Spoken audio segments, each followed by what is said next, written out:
Ever wondered how trailblazing risk leaders navigate uncertainty with finesse and confidence? Uncover the surprising connections between their personal journey and professional prowess, and get ready to learn and elevate your risk management game with the RiskMasters podcast. Join host Julien Haye in collaboration with Risk.net as they delve into hidden gems of risk leadership through engaging conversations and thought-provoking insights from board directors to chief risk officers and business leaders. Bonjour and welcome to the 6th episode of RiskMasters with Katie Smith, a seasoned legal and compliance leader with extensive experience in asset management. Today, Katie shares a remarkable journey from her early career beginnings to overcoming a major health crisis and her perspectives on inclusive leadership and strategic risk management. In this episode, you will learn more about 1. How to build resilience and growth through adversity, 2. How to build authentic leadership and diversity, and 3. The strategic importance of risk management. You will find more information on my website avtm.com, including the recap article and the notes of today's episode, as well as tons of thought leadership articles on risk management. And now more about Katie. Katie Smith is General Counsel at Ruffer, an asset manager. With a career spanning roles at Vanguard, BlackRock and Deutsche Bank, and beginning at Clifford Chance, Katie has extensive experience in the financial services industry. She's passionate about helping others, leading with curiosity, and fostering a culture of inclusivity and strategic risk management. Her personal experiences and dedication to creating supportive and innovative business environments inform Katie's approach to leadership and risk management. And without further ado, I'll give you Katie.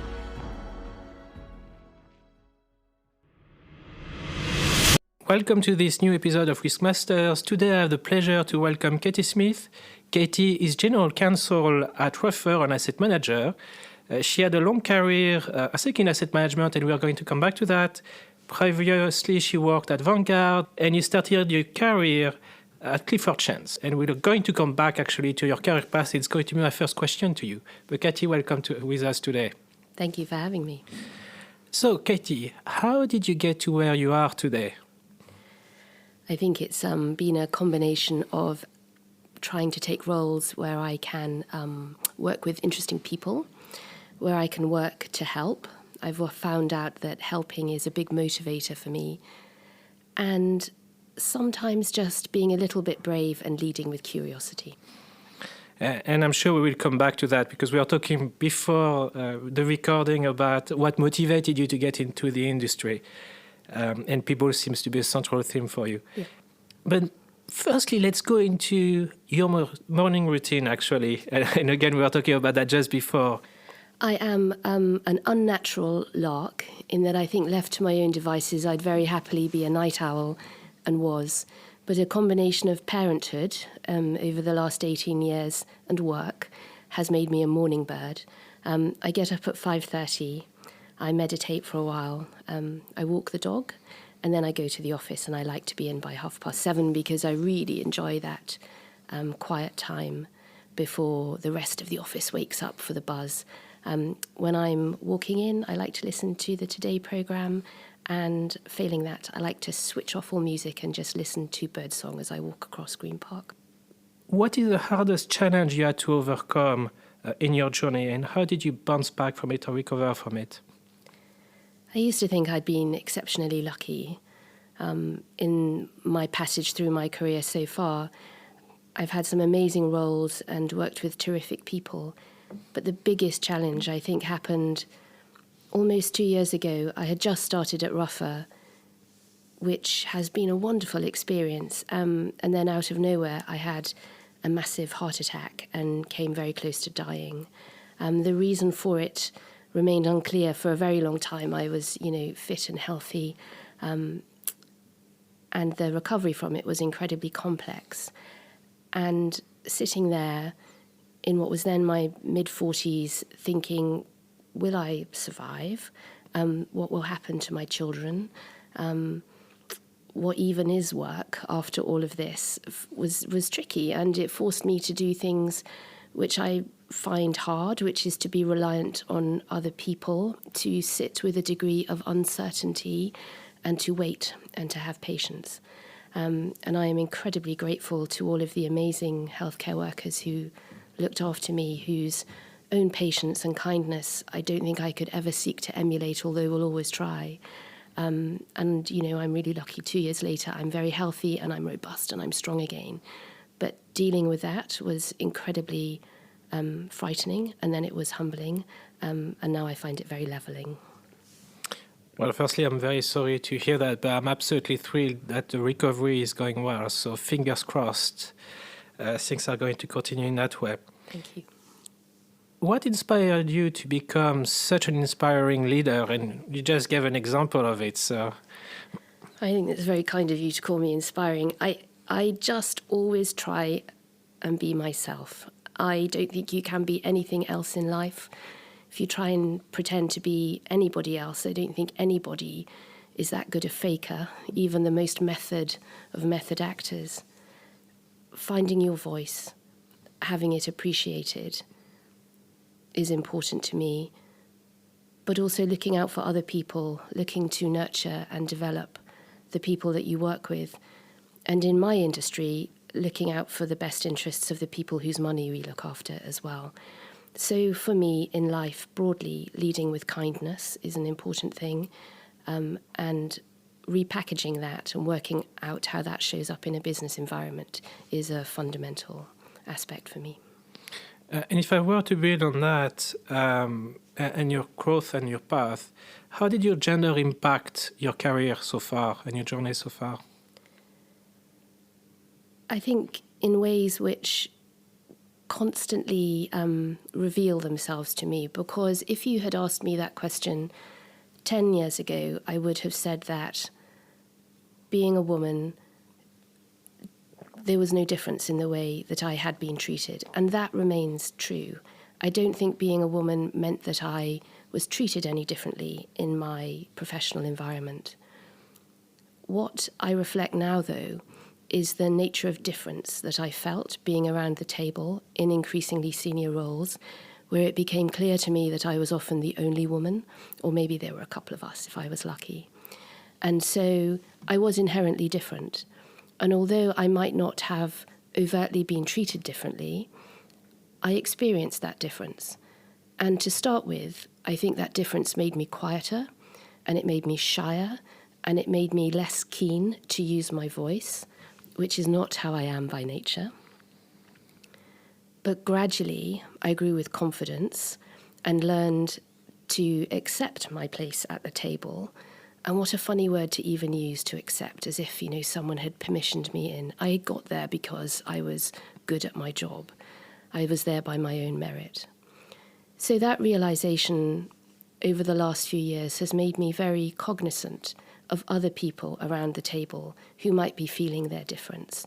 And they might be feeling their difference because of gender.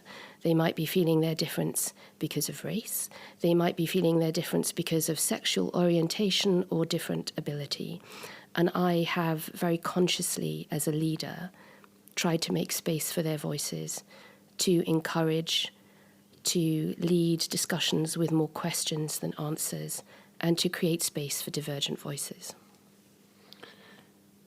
Which nowadays is probably more prevalent, but clearly over time, it took a lot of energy to actually develop such an environment. How did you see that evolving over time, if I may ask? I think what has always been very rewarding and inspiring is working in organizations who inherently sense the importance of creating a workforce which is reflective of the customers and clients they seek to serve, and also who are happy and comfortable to show up as an employer, knowing that they have a wider duty to society to try and encourage all talent into the workforce. I think some organizations have gotten there more quickly than others. I am very pleased to be involved in industry-wide efforts which help pool and collectivize experiences in this regard to help share them more broadly. Because if you are a smaller organization without the resources of a Deutsche Bank or BlackRock, how do you create truly diverse programs which encourage the best talent in all? I think most sensible organisations now completely understand it's just a given that you should be active in that space.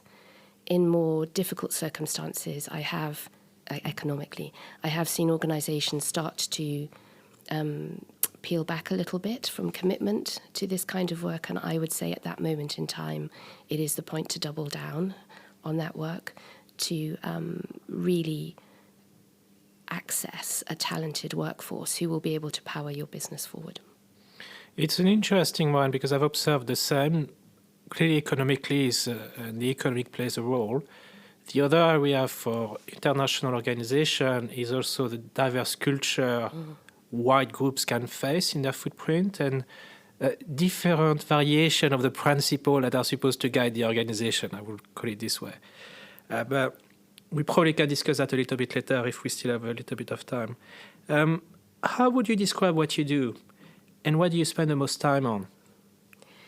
Well, my children would say that my job is to go to meetings and talk. And when we were all stuck at home together during lockdown, and I asked them if they would be interested in doing a job like mine, having observed me at work, they just laughed and said no. But if I were to not paraphrase my kids who are 14 then, they're somewhat older now, what I spend the majority of my time doing is taking the hover-level view of the organisation. In my role, I am responsible for legal compliance, for business risk, and for audit. And I also sit on the executive committee in a full business capacity. I'm not there just to represent my domain expertise. And because I work in a regulated industry, the importance of my role spans the entirety of the business, and I think there are very few roles in an organisation, the CEO definitely, the CFO perhaps, and certainly a role like mine, where you have the opportunity to look across the entirety of the business landscape. And sometimes it is a little bit like a bird of prey, not in an aggressive and hunting sense, but you do have the opportunity to fly above and to observe the landscape. And at certain times, you might need to zoom down onto something which is interesting and that needs catching. But at most times, you're observing it all to make sure that all is in order. So a lot of my time, it's a very long-winded way, isn't it, Julien, of saying what I do spend most of my time doing is managing risk from a very holistic perspective. So most of my interactions revolve around the leadership of people, the leadership of the business, and how we make sure that those two things are handled in a risk-adjusted way. It's about connecting the dots as well, isn't Absolutely. it? I think that's what you mentioned before. How do you ensure the board and the executive team remain on top of the risk agenda? And I think it's a direct connection to your answer in a way. We talk about it frequently, and we talk about it often, and we don't talk about it in a siloed way. So obviously at the board and at its risk committee and at the exec, we have discussions about risk. And in fact, we've just done a very big programme of work to refresh our thematic risk assessment. But risk doesn't just belong in those reports. Risk is threaded throughout the entirety of our organisation. So I like to see risk represented in everything that comes in front of those committees and to the board. So a strategic paper coming from within the business needs to address the risk that initiative might bring. I'd like it to discuss whether it will bring us within risk posture or possibly without. And if it is outside risk posture, how we're going to mitigate it. So keeping risk as a constant theme in the conversation for anything that we're doing is important. Risk doesn't belong to the risk department, it belongs to everybody. And the management of risk can only happen if people are aware that it is a key ingredient into every recipe. And I think you've already partially answered the next question, but let's build on it. How do you see the risk function supporting the strategic agenda of the firm? I think risk is a strategic enabler. We are able to bring context to initiatives from a strategic perspective. We're able to help shape them in a way that will better set them up for success. anything that we want to do has to live within our body, has to live comfortably, sit comfortably within our skin. If it can't, it won't succeed. The way that we understand risk is one of those key shapers. Similarly, the way that we understand regulation and the way that we understand some of the economic drivers that sit behind success. I see risk sitting along both of those and indeed other key shaping factors. And I think it's a perfect segue into the next set of questions. We are going to broaden what we're going to talk about. And the first thing I'd like to focus on is there are a number of trends that are impacting clearly the asset management industry, being demographic shift, technical advancement, environmental considerations such as AI, but also technology progress as well. What are the key challenges and opportunities you see in that context in terms of risk and compliance for your organization, but for those functions as well? Asset management is no different to any industry, and it needs to address those three things you mentioned and indeed other global and macro trends. Asset management is a people business. It seeks to serve people. And so when we think in terms of demographic shifts, fundamentally we exist to manage the investment of other people's money. People are living longer. Many people have less money to invest, and people, I think, still find it difficult to understand the complexity of saving for retirement. We have to, as a business, seek to communicate effectively with people and help them through what could be a very long experience. And look, it's clear to me, when I was growing up, I had wonderful grandparents, all of whom enjoyed defined benefit pensions that they had built up over 30 years of saving and retired at 65. And I'm very sad to say that they all, died before they reached their 80s. That's not going to be the case for the majority of people now. And if I live long enough to be a granny, there's every chance that I will be working for longer, saving for longer, if I'm lucky enough to save. So how we as an industry shape our thinking, our products, and the way that regulation sits alongside that is going to be enormously important. I'm not the most technologically minded person, but I'm intrigued by AI. I hope that we can lean into harnessing the best of it. I suppose as someone who's an inherent part of my job is about checking and making sure that work as things should. I'm really curious about how we check how AI works in practice, and I'd love for someone to be able to help me understand that more. So we are no different to any other industry. We have a positive obligation to capitalize on changes which will work for the benefits of our clients, and I look forward to seeing how we develop in the light of it. And building on that, do you see any impact on what risk does and compliance does as a function? I think one of the most amazing things about working with risk and compliance and legal professionals is that they are brilliant thinkers. And what I look forward to is an industry where increasingly we can get those big thinkers thinking, and they can draw on increasing use of tools, particularly AI, to help take away some of the heavy lifting from contract negotiation, from the review of data, so we can focus on the ideas and harnessing information to really spot where trends are going, to take us up a level and to release us from some of the burden of the day-to-day. It's for me, it's a fundamental point you're raising as well. And because of my career, what I've observed is that risk functions spend a lot of time on the doing and probably not enough actually on the thinking and looking at the broader picture I just mentioned. So I can only concur with what you're saying. I think there's massive opportunity there to shift a little bit what those functions do and the value they deliver to their broader organization. I completely agree. And when we meet quarterly with my leadership team and we have some space, some non-agendaed time to just think, one of the things we like to do is to peer around the corner and anticipate what risk might be about to come down the road our way. And to have extra space and more sensitive data to inform those discussions will be valuable for all organizations. And you touched on some of the aspects of my next question, but I'd like to build on that if you don't mind. As the asset management industry evolves, clearly regulatory frameworks and compliance requirements are also evolving. And coming from banking, I compared both, and my observation was that asset management was behind, but regulators were catching up. And I think you coming from banking, you probably saw the same thing as well. How asset managers are adapting to these changing regulations and ensuring effective risk management and compliance in that context? I think they came, to answer your question about catching up, because so much regulatory focus in the last 20 years has been driven by crisis, and often those crises emanate from banking. I think inevitably the focus would always be on banking first, and then asset management second.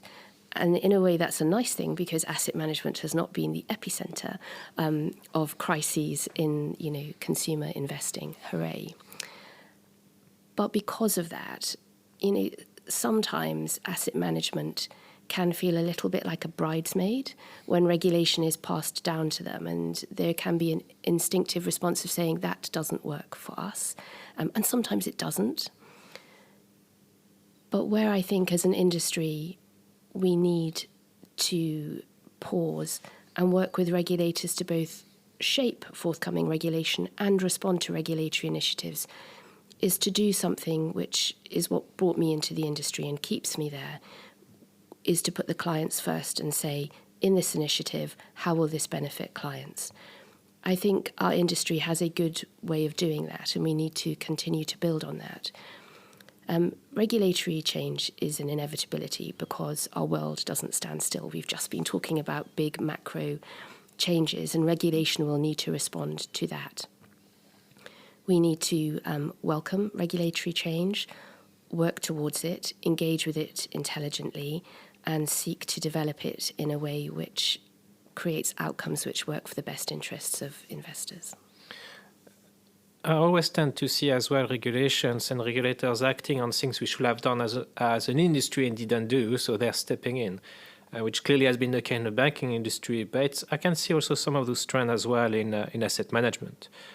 And one thing I know asset managers are struggling with is the value that safe funds brings. For example, I can't remember the name of that regulation now, but I've seen a lot of asset managers providing funds where when you look at the intrinsic value they brought, or the price they cost, you could have argued probably not there. And so those type of things for me and the benefit they bring to customers, and that's customer-centric approach, will bring long-term value, in my view, to the industry overall, and would force a rethink of some of the way the industry makes money as well.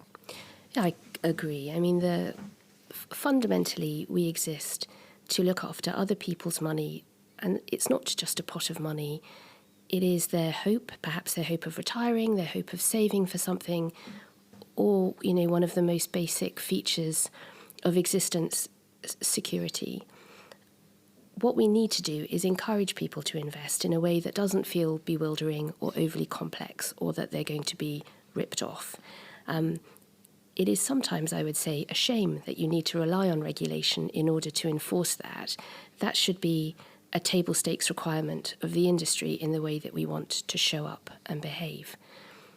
You're very right, because the more that those products behave asymmetrically to how people would like them to, when they are not good value for money, where they are bewildering and complex, where they don't do what they seek to, the more that erodes trust in the industry. And fundamentally, we need to ensure that trust is always strong and a given.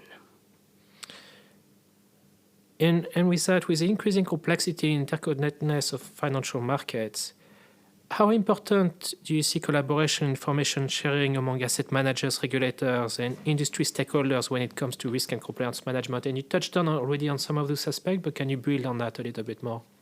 I think it's incredibly important. None of us are siloed. We all experience the same things. We're all operating in the same market, often buying and selling the same securities, using the same structures. I think it is always helpful to harness the hive mind in order to try and drive the right outcomes. I started my career as a corporate finance lawyer, and the need to behave in a compliant way is, of course, something I'm going to say is important. But competition laws notwithstanding, I think we can find a way to respect antitrust laws, to encourage people to share information where it is appropriate, to protect business secrets, because that is important, but to create enough sharing of information where we can use amazing tools like AI and harness the best of the thinking in the industry to try and drive forward technological advances which encourage people towards investment and towards good outcomes for them. That's a very non-specific answer, I know, but fundamentally sharing information, collaborating, working for the common good, I see as good things. Quite often we try and put blockers in the way of saying that we oughtn't share information because of XYZ reasons, and we do need to ensure appropriate protections. But when I have taken part in industry association work, you really quickly see the power of the collective response. And probably more of those collaborative or collaboration venues could be built. Do you have a view on how could we go beyond industry association? Any ideas? I mean, perhaps the safest way to do it would be to see it driven more through regulators. Regulators do a nice job of bringing industry together.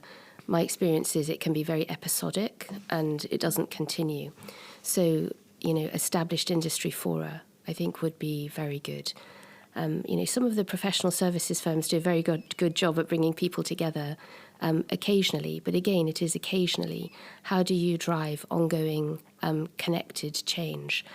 And I think because of the legitimate concerns about confidentiality and competition law, driving it through regulators or lawmakers, I think, would be a really interesting way of doing it. Well, on that note, thank you so much, Katie. I think we're going to move into something a bit lighter to close our discussion. What superpower do you wish you had? Superpower? I would love the ability to speak any language and to be able to talk to a person in their native language wherever I found them in the world. And I know that technology is coming that helps with that. But to be able to do it naturally, I think would be amazing. To connect with someone in their most idiomatic way would be lovely. I love the same. What is your favorite writer? Or who is your favorite writer, shall I say? I really enjoy Carol Shields and Anne Tyler and Armistead Maupin. I really just love writers who are interested in human experience and the connection we have with each other and the way that we can help each other be better and sort of realise our potential. But I'm particularly interested in women who write about women's experiences. What is the one tool you always have with you? Oh, my iPhone. Everywhere. Everybody say that these days. Perhaps I should reformulate the question to what is the one app you have on your iPhone always? One app?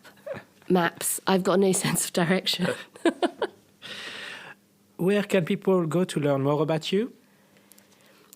You were teasing me a bit earlier, saying I was quite hard to find on the internet because I've got quite a common name and deliberately a bit low profile. If you really want to know more about me, drop me a message through LinkedIn and I'm very happy to have a coffee with anyone. Any final advice for emerging risk leaders? Anything they should be doing or avoid doing? I would say find a way to harness your authentic voice. When we're working with managing risk, we have a very defined but unique way of understanding the business. It is powerful. Senior executives always want to understand how to run a well-managed business. So don't be afraid of articulating your views. Do it in a way which will be compelling to them to help them understand how legal risk and compliance aren't just things that they have to deal with, but they are tools like my iPhone, for running a very effective business. Well, Katie, thank you so much for your time this morning. It was a treat.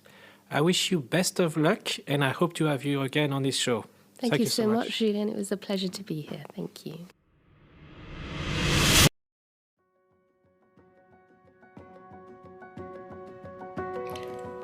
As we wrap up our conversation with Katie Smith, her insights into resilience, authentic leadership, and strategic risk management have left us deeply inspired.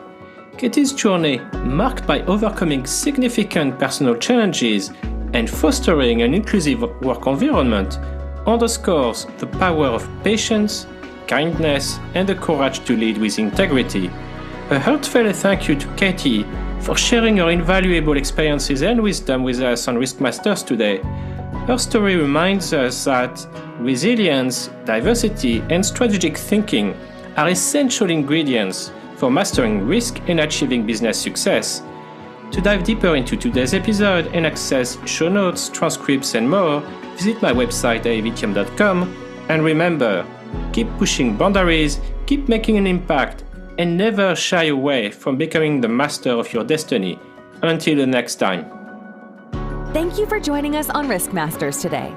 If you're ready to master risk and unleash your full potential, here's how you can take the next steps. First, head over to julienhaye.com to discover even more valuable insights from our RiskMasters. We've got a treasure trove of knowledge waiting for you. Second, don't miss out on future episodes. Hit that subscribe button on your favorite podcasting platform. Stay tuned for fascinating discussions on risk management. And third, if you found today's episode valuable, please share it on social media. Help others discover the world of RiskMasters and embark on their journey of risk mastery. Remember, success favors the bold. See you on the next episode of RiskMasters.